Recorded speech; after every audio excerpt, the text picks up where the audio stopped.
相信。哦哦，去把我自己归于向你，不肯让自己靠得太近，把我们心愿能够给你。爱你也需有很大的勇气，去把我自己归于向你。也许有天我已经不自己，谁能够让自己苦了自己？发现你是我幸福的意义。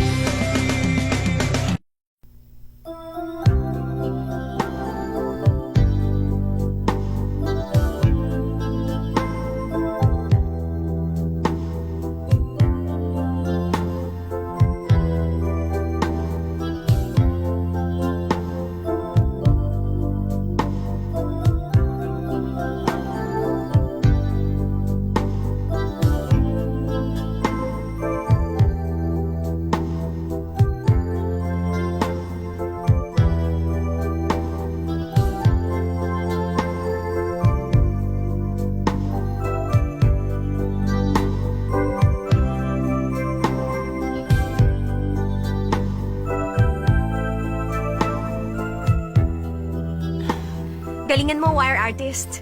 Maganda talaga ang pagkakagawa mo doon sa lalaki na nakasakay sa baboy. Teka. Babae na nakasakay sa kabayo. Mahirap ba intindihin ang ginawa ko? Pasensya ka na. Lalaking nakasakay sa baboy. Ang hirap tandaan ng title ng artwork mo. Isa pa, hindi ko naintindihan. Sana sinabi mong hindi mo naintindihan. Hindi ka nagsasalita, akala ko naintindihan mo. Yang Master Watts, maraming salamat. Yang Master Shinghe, salamat. Pasensya na kayo, ha? Mama, Papa, aalis na kami. Babalik ako sa bakasyon. Sige na, kailangan mong mag-aral. Alam ko po yun. Bumalik ka sa bakasyon. Sige po, Pa. Papa, Mama, alis na kami. Sige. Auntie, alis na po Sanchay! kami. Ingat ka, alagaan mo sarili mo. Opo, Mama. Huwag kayong mag-alala. Sige po. Bye, Pa. Ingat ka. Yang Master Watsilay! Maraming salamat. Salamat. Ingat kayo, Yang Master Watsilay.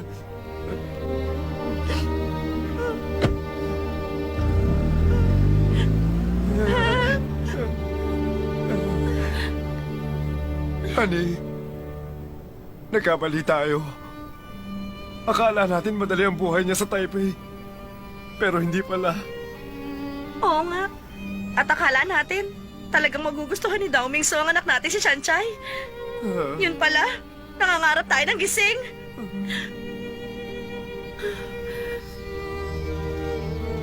Tumawag na ba si Lei? Sinundo nila si Sanchay. Mag-aaral na ulit siya.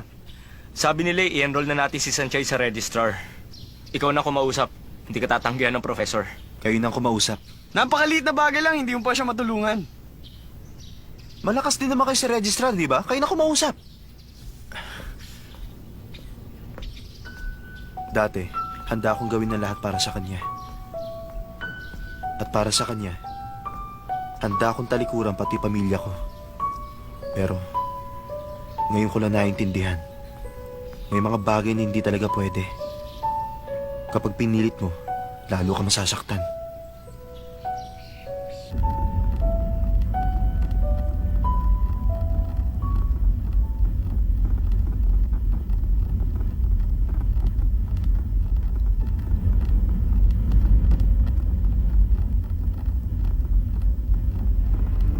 Lay, pahintuin mong kotse. Tabi mo.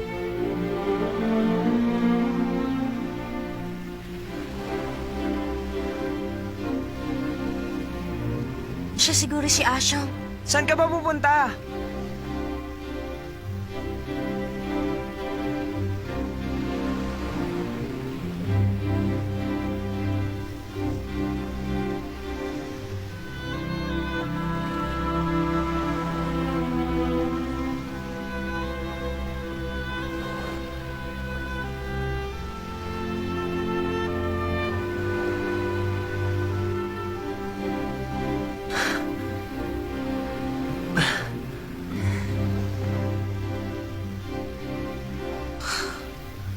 Bumalik ka. Oo, bumalik ako. Sa wakas nagkabalikan na sila.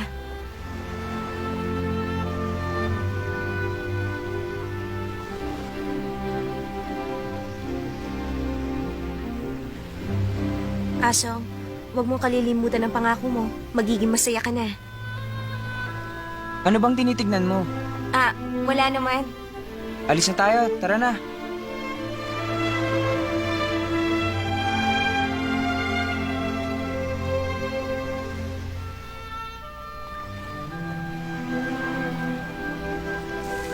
Tama ang naging desisyon ni Asong. At ako naman, naglalakad pa rin sa ulan. Tumatahak ng ibang daan. Palayo sa lugar na yon. Walang magawa kundi magpatuloy at maghanap ng ibang daan. Sanchay, tayo na!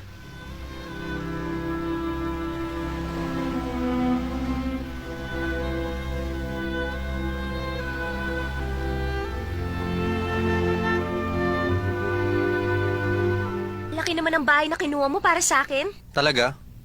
Maliit pa nga ito. Alam mo, magkaiba talaga tayo ng pananaw tungkol sa sukat ng bahay. Sabi nung may-ari, pwede mong gamitin ang lahat ng kasangkapan dito. At sabi niya, meron pa doon sa labas. Ipapasok ko na lang bukas. Hindi na bale, ako nang bahala. Doon ka na lang sa bahay namin para hindi ka nauupa. Maalagaan pa kita. Shingha, masyado na ako nakakaabala sa inyo. Ang hirap ng lagay ko. Lagi nyo na lang ako tinutulungan. Nahihiya na talaga ako sa inyo. Maraming salamat ulit. Huwag kayong mag-alala. Kaya ko naman ang sarili ko.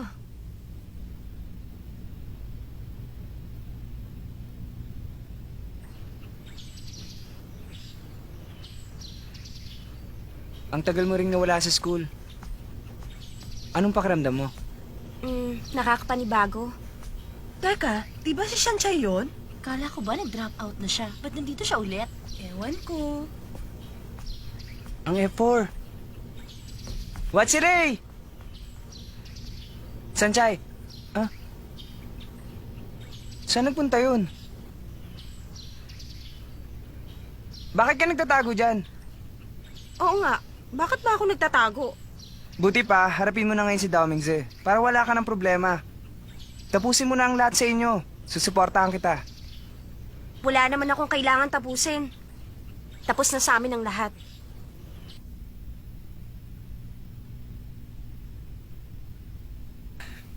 Asi, magpakalalaki ka naman. Nagkasalubong kayo. Pero hindi man lang kayo nagpansinan. Para kang bata. Ewan ko ba sa'yo? Siyang umiwas tapos sasabihin mo ako ang parang bata.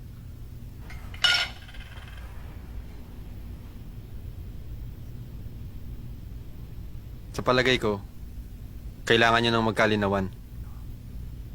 Ano bang sinasabi mo? Hindi ba binigyan nyo ng deadline ang inyong mga sarili? Malapit na ang deadline, hindi ba? Ase, tanggapin mo na. Huwag mo nang pahirapan ang sarili nyo. Huwag mo nang palakihin ang problema. Sinabi ko sa'yo na sunduin mo siya doon. Dahil gusto ko, natuluyan ka na makipagkala sa kanya.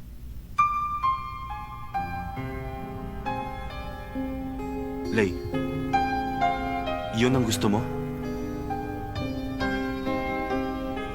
Magkakaiba tayo ng sitwasyon. Sinabi ko lang ang totoo. At yun ang totoo. At makakabuti sa lahat. Hindi ba yun naman ang mahalaga?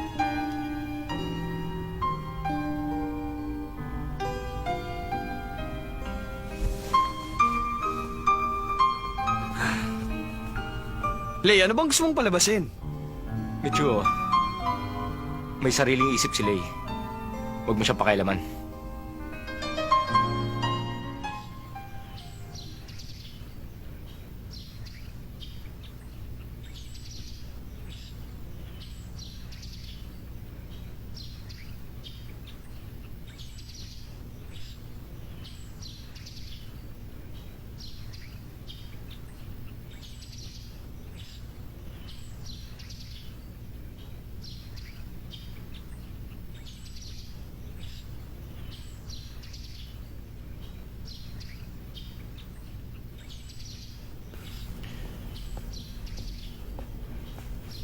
Sanchay, meron akong sasabihin.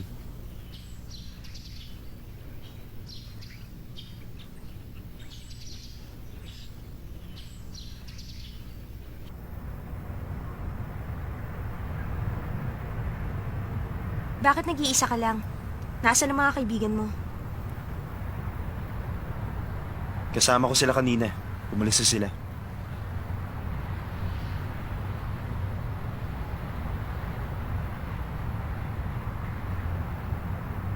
Akala ko ba may sasabihin ka?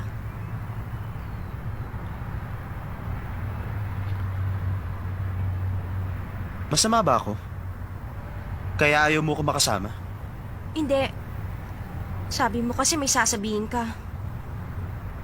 Bigla kang nawala at nagtago sa lugar na yon.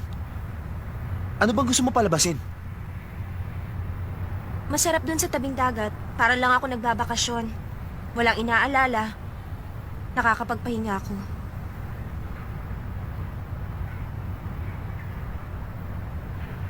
Wala ka bang gustong sabihin? Kumusta ka na? Yun lang?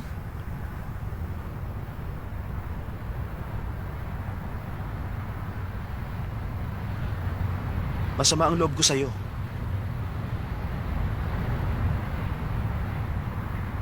Tuwing may sasabihin akong seryoso, binabago mo usapan. Nagbubulag-bulagan ka. Hindi ka ba marunong magpakatotoo?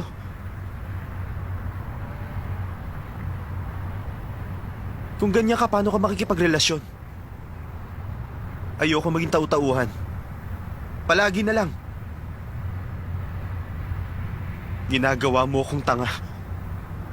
Manhid ka ba? Daming sir. Mula ngayon, hindi na kita pakikialaman.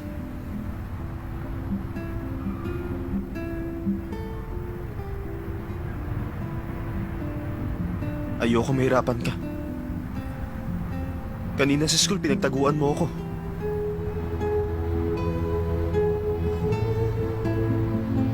Hindi mo na kailangan gawin yun.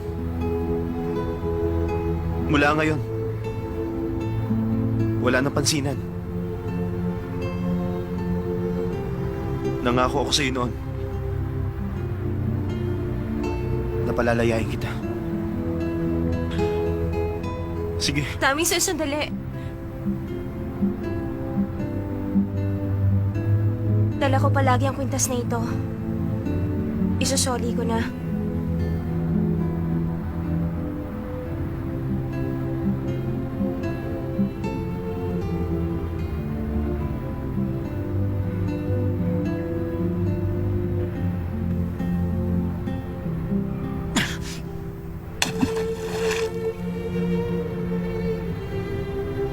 Gusto kita. Kung di ako nakapagpigil, baka pinagsigawan ko na yun ngayon. Munti ko nang kalimutan ng pamilya ko at munti ko nang kainin ng pride ko. Sasabihin ko na sanang, gusto kita.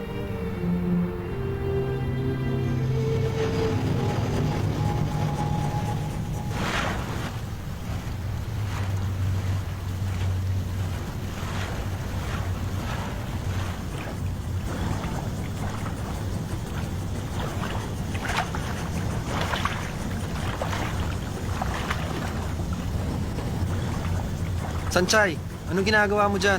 May hinahanap ako. Hindi ko makita. Tulungan mo naman ako maghanap dito. Nasaan na ba yun? Sana makita ko na.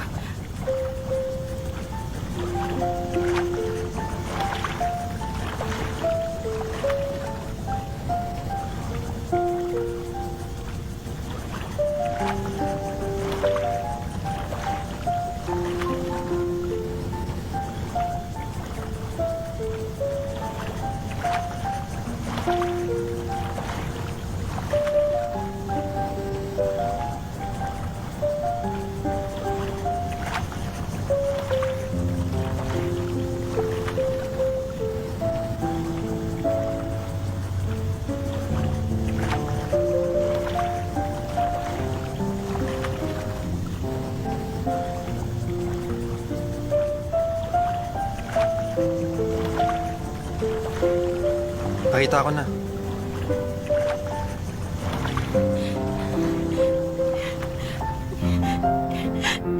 Ganito pala ang pakiramdam. Kapag gusto mong isang tao, Wala kang pakialam kahit anong isipin ng iba. Hindi mo kayang labanan ng damdamin mo. Hindi mo matuturuan ng puso mo na huwag magmahal.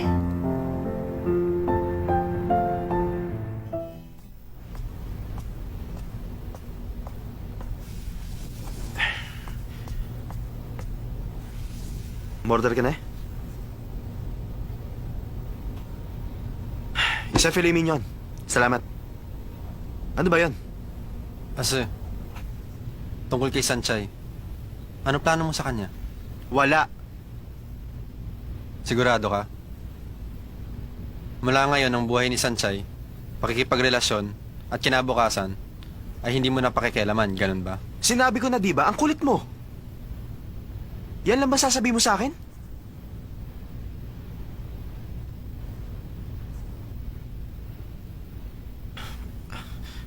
Lay, hindi ka pakialamero dati. Alam ko, iniisip mo siya. Inaalala mo kapakanan niya.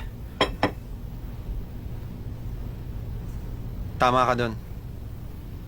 Ase, sinabi ko noon kay Simen at Mitsuo na hindi ako makikialam. Kung ngayon maganda ang takbo ng relasyon nyo, tutuparin ko yun. Tatanungin ulit kita.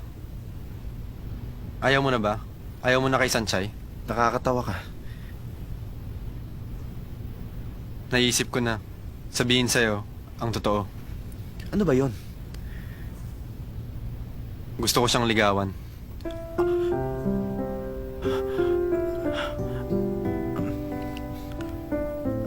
Sige.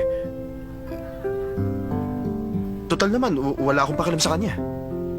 Tatapatin na kita, Ase. Higit pa sa kaibigan ang nararamdaman ko sa kanya. Pero noon, handa akong magbigay para sa'yo. Gusto kong lumigaya ka. Ngayon ko lang naisip, tama kaya ang ginawa kong pagbibigay? Kung talagang desidido kang iwan siya, pabayaan mo na kami. Dahil noon, hinahangad ko rin ang kaligayahan niyo.